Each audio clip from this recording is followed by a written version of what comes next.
Добрый вечер. Крым, Севастополь, октябрь 17 Беломорье для отдыха. Традиции кухня авторская. Сегодня для счастливых путешественников Таврида Черноморская. Улов дня.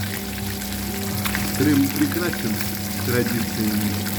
В море есть рыба. Беломорье для отдыха. Кухня авторская. Сегодня для счастливых путешественников Таврида Черноморская с молодым картофелем.